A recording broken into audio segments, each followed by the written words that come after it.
नमस्कार, मैं हूं आपके साथ अंजना और आप देख रहे हैं प्रज्ञा न्यूज 24। आइए बढ़ते हैं आज की बड़ी और खास खबर की ओर। एनकाउंटर का डर, अब दूसरे राज्य भाग रहे नक्सली। अमित शाह अफसरों से बोले, पुलिस पैरामिलिट्री फोर्स मिलकर काम करे, एक्शन का मोमेंटम कम न हो। केंद्रीय गृह मंत्री अमित शाह ने रायपुर में एंटी नक्सल ऑपरेशन को लेकर बैठक ली। अफसरों ने शाह को बताया कि अब नक्सली अपनी लोकेशन बदल रही है, दूसरे राज्यों में भी नक्सली भाग रहे हैं। बीते एक साल में छत्तीसगढ़ में फोर्स नक्सलियों को जंगलों में ढूंढकर एनकाउंटर कर रही है। इन बातों को सुनने के बाद शाह ने बैठक में कहा, एक राज्य से दूसरे राज्य में भाग रहे नक्सलियों को पकड़ने के लिए राज्य पुलिस और केंद्रीय सुरक्षा एजेंसियां आपस में कोऑर्डिनेशन को बढ़ाएं। खुफिया इनपुट पर काम करने की शाह ने आईबी के अधिकारियों को भी निर्देश इस बैठक में दिए। ये बैठक शनिवार रात रायपुर के एक रिसोर्ट में आयोजित की गई। इसमें प्रदेश के सीएम विष्णुदेव साय और गृह मंत्री विजय शर्मा शामिल थे। राज्य सरकार ने इस बैठक में अब तक के ऑपरेशन, नक्सल सरेंडर और योजनाओं के बारे में भी शाह को बताया। अमित शाह ने कहा कि छत्तीसगढ़ में विकास और सुरक्षा दोनों ही मैचों पर प्रगति संतोषजनक हुई है। उन्होंने छत्तीसगढ़ प्रशासन से नक्सल प्रभावित इलाके में सरकारी योजनाएं जन जन तक पहुंचाने के लिए बनाई गई। नियत नेलानार को सुरक्षा बलों के शिविरों के 5 किलोमीटर के दायरे से बढ़ाकर 10 किलोमीटर करने को कहा। शाह ने यह भी सुनिश्चित करने को कहा कि नक्सल प्रभावित क्षेत्रों की जनता को विकास के समान अवसर मिले। केंद्रीय गृह मंत्री ने कहा कि नक्सल विरोधी अभियान का मोमेंटम किसी भी सूरत में कम नहीं होना चाहिए।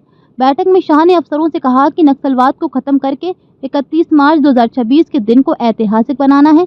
ये वो दिन होगा जब छत्तीसगढ़ सहित पूरे देश में नक्सलवाद एक इतिहास बन जाएगा। केंद्रीय गृह मंत्री अमित शाह ने कहा कि नक्सलवाद के कारण कई पीढ़ियां बर्बाद हो गई हैं। उन्होंने कहा कि नक्सलवाद फिर से जड़ न जमा पाए, इसलिए इसका समूल नाश आवश्यक है।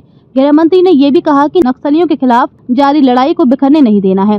उन्होंने कहा कि एक राज्य से दूसरे राज्य में भाग रहे नक्सलियों को पकड़ने के लिए राज्य पुलिस और केंद्रीय सुरक्षा एजेंसियां में समन्वय और बेहतर होना चाहिए। बैठक में आसूचना ब्यूरो आईबी के निदेशक, केंद्रीय गृह मंत्रालय में विशेष सचिव आंतरिक सुरक्षा, केंद्रीय रिजर्व पुलिस बल सीआरपीएफ, राष्ट्रीय जांच एजेंसी एनआईए, सीमा सुरक्षा बल बीएसएफ और भारत तिब्बत सीमा पुलिस बल आईटीबीपी के महानिदेशक, छत्तीसगढ़ के मुख्य सचिव और पुलिस महानिदेशक सहित कई वरिष्ठ अधिकारी शामिल हुए। केंद्रीय गृह मंत्री अमित शाह ने शनिवार को दंतेवाड़ा दौरे पर रहे। उन्होंने कहा कि अगले चैत्र नवरात्रि तक लाल आतंक खत्म हो जाएगा। बस्तर से नक्सलवाद खत्म होने के कगार पर है। नक्सलियों से अपील की है कि वो सरेंडर करें। लोगों से कहा, नक्सलियों को सरेंडर करवाकर गांवों को नक्सल मुक्त बनाइए। हर गांव को 1 करोड़ मिलेगा। दंतेवाड़ा में शाह ने कहा कि बस्तर पंडुम को अंतर्राष्ट्रीय पहचान दिलाएंगे। कांग्रेस ने 75 साल तक गरीबी हटाओ का नारा लगाया। पीएम मोदी ने करोड़ों लोगों को गरीबी रेखा से बाहर निकाला। करोड़ों गरीबों को फ्री राशन मिल रहा है। नक्सलियों से फिर कहा कि किसी को कोई मारना नहीं चाहता। नक्सली सरेंडर करे, भारत सरकार और छत्तीसगढ़ सरकार संरक्षण देगी। अब तक लिए बस इतना ही। फिर मिलते हैं एक ऐसी ही बड़ी और खास खबर के साथ।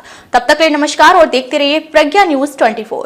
अगर आपको हमारी ये वीडियो पसंद आई हो तो इसे लाइक करें व शेयर करें। ऐसी लेटेस्ट अपडेट पाने के लिए बेल आइकन को प्रेस करना ना भूलें।